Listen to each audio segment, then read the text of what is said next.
Hello. Welcome back to my channel. My name is Ashley. If this is your first time, thank you so much for stopping by. If you're a return viewer, I appreciate you coming back week after week. Have to slow it down because I want y'all to understand me and everything. But I just have a quick message. I was actually talking to myself this morning. Yes, talking to myself. I do that often. It's just like my way of preparing for something later, whether it's a speaking engagement, whether it's a conversation. I tend to go ahead and talk it out, like out loud. Okay, that's just me. Let me know in the comments below if you do the same. So, just a little side note, I do have a surprise for you all. I'm just not ready to share it yet, but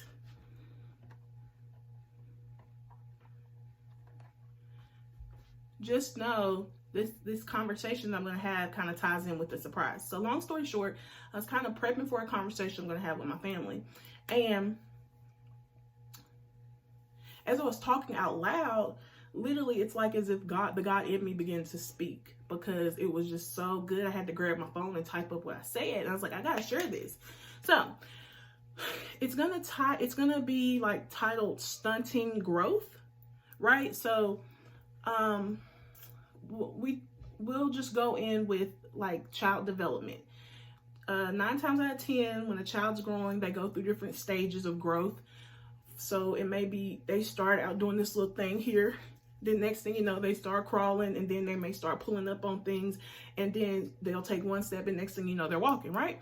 So in my mind, I don't know many parents that would want to stunt that in their child. You know, they're excited to see that development in their child. They're proud to see their kid walking, right? I'm sure it's scary, because, you know, like when a child starts to walk, they're more than likely going to fall. They may be scared. Like I've seen videos where kids are scared to take that first step because it's scary. It's new territory, right? So I can imagine as a parent maybe being like, yo, I don't want to see my baby fall, blah, blah, blah.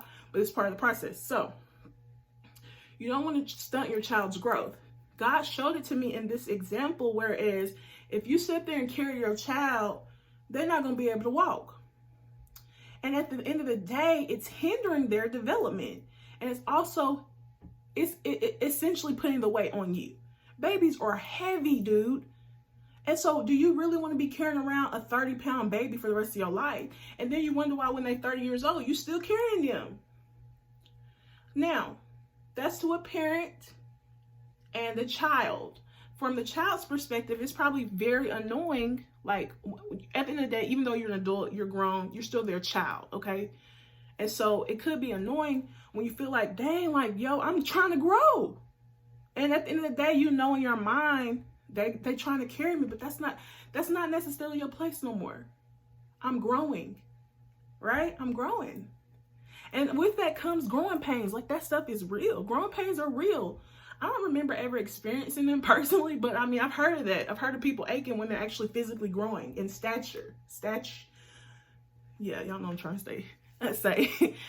But like in the not physical sense, when you're growing spiritually, when you're growing like in other directions with things, it can be scary. It can be like taking that first step because it's new territory. But as a parent, as loved ones, you have to let your child grow, which essentially is letting them go. But if you're in Christ, you understand that, yes, they're your child, but they were God's child first, and he's got them. If you're a Christian, you have to trust that. You have to. But that was it, y'all. It's just kind of really mind-blowing because I was talking out loud, and God gave me that example. It's like, shout out to God. Let me share it on my channel before I forget. So I hope everyone has an amazing day. God bless you all. Peace.